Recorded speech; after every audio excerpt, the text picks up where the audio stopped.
नमस्कार। चलिए आज एक खास खजाने की खोज में निकलते हैं। हम सब साथ मिलके चलेंगे उत्तर प्रदेश की यात्रा पर और इस धरती में छिपे हुए जीते जागते रत्नों को खोज निकालेंगे। मतलब शानदार जानवरों से लेकर उन खजानों तक जो यहाँ के खेतों में उगते हैं। तो तैयार हैं? अरे तो फिर देर किस बात की, चलिए शुरू करल जा। तो अपने सफर की शुरुआत करते हैं एक नंबर से 75। जरा सोचिए, 75 जिले। यही वो बात है जो उत्तर प्रदेश को पूरे भारत में सबसे ज्यादा जिलों वाला राज्य बनाती है। इससे अंदाजा लगता है कि ये इलाका असल में कितना कितना विशाल है। और बात सिर्फ जिलों तक ही सीमित नहीं है, यहाँ 200 मिलियन से भी ज्यादा लोग रहते हैं। अरे भाई, ये तो ऐसा हो गया जैसे लगभग पूरा का पूरा ब्राजील एक ही राज्य में समा गया हो। जरा उस हलचल और गहमा गहमी की कल्पना करके तो देखिए। लेकिन इतने बड़े बड़े आंकड़ों के पीछे आखिर छिपा क्या है? इस घनी आबादी वाली धरती में वो कौन से जीवित खजाने हैं जो आज भी मौजूद हैं? चलिए आज हम सब मिलकर इसी राज से पर्दा उठाएंगे। तो अब तैयार हो जाइए, क्योंकि हम अपनी खोज की शुरुआत कर रहे हैं उत्तर प्रदेश के जंगली दिल से। चलिए उन बेखौफ निवासियों की दुनिया में एक गोता लगाते हैं जो यहाँ के जंगलों को अपना घर कहते हैं। और ये देखिए हमारा पहला बड़ा खजाना। इस शानदार एक सींग वाले भारतीय गैंडे को देखिए। यकीन करना मुश्किल है, पर एक समय था जब ये यहाँ विलुप्त मान लिए गए थे।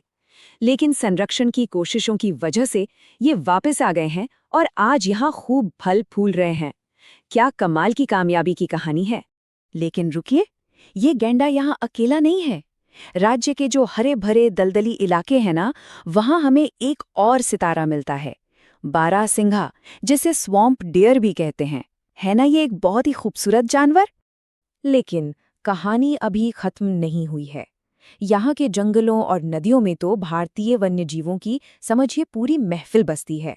शानदार बाघ, शर्मीले तेंदुए, मजेदार स्लॉथ बेर, चालाक गोल्डन जैकल और यहाँ तक कि प्रागैतिहासिक घड़ियाल और मगरमच्छ भी। सच कहूं तो यहाँ की जैव विविधता सचमुच हैरान कर देने वाली है। अच्छा, जमीन के खजानों को देखने के बाद चलिए अब अपनी नजरें आसमान और नम जमीनों की ओर उठाते हैं, क्योंकि हमारा अगला खजाना इंतजार कर रहा है।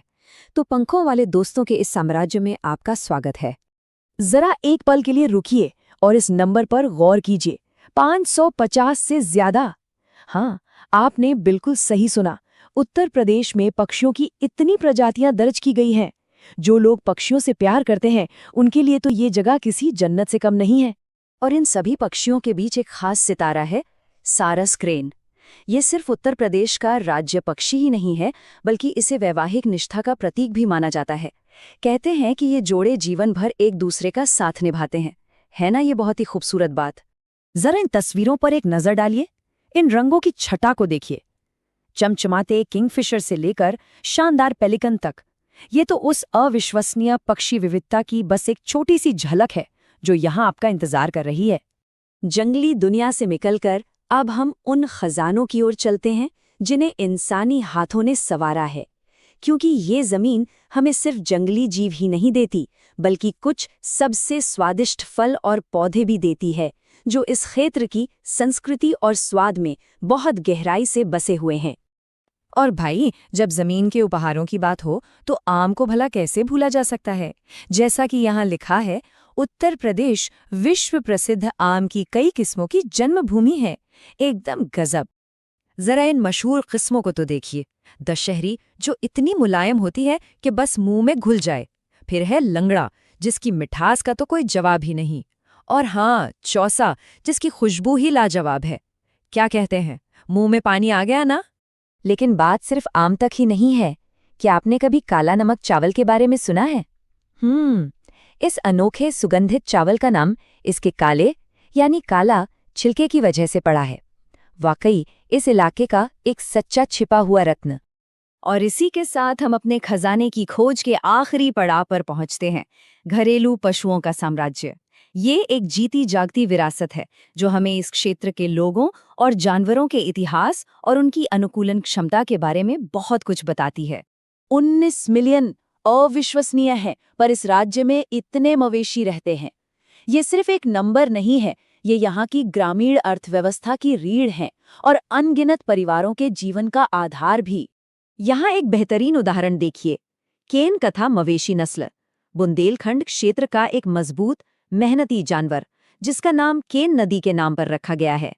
कितना दिलचस्प है ना, कि कैसे एक नस्ल की पहचान उसकी अपनी धरती से इतनी गहराई से जुड़ी होती है। अब जरा इस फर्क को देखिए। बाईं ओर है छोटी लेकिन बहुत ज्यादा बच्चे देने वाली बर्बरी बकरी, जो छोटे खेतों के लिए एकदम सही है। और दाईं ओर है बड़ी और ज्यादा दूध देने वाली जमुनापारी बकरी। ये हमें दिखाता है कि इन जानवरों ने इंसानों की अलग-अलग जरूरतों के हिसाब से खुद को कितने बेहतरीन तरीके से ढाल लिया है। तो उत्तर प्रदेश की हमारी इस यात्रा ने हमें दिखाया है कि कैसे एक विशाल मानव आबादी और एक समृद्ध जैव विविधता एक साथ रह सकते हैं, और ये हमें एक बहुत जरूरी सवाल पर लाकर खड़ा कर देता है।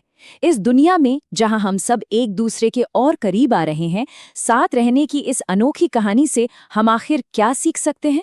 अगर ये कंटेंट आपको जेन्युइनली हेल्पफुल लगता है तो अभी लाइक कीजिए और कैलटी इंडिया चैनल सब्सक्राइब करके लर्निंग कम्युनिटी ज्वाइन कीजिए। बेल आइकन प्रेस करें, नेक्स्ट ग्रोथ वीडियोस मिस मत कीजिए।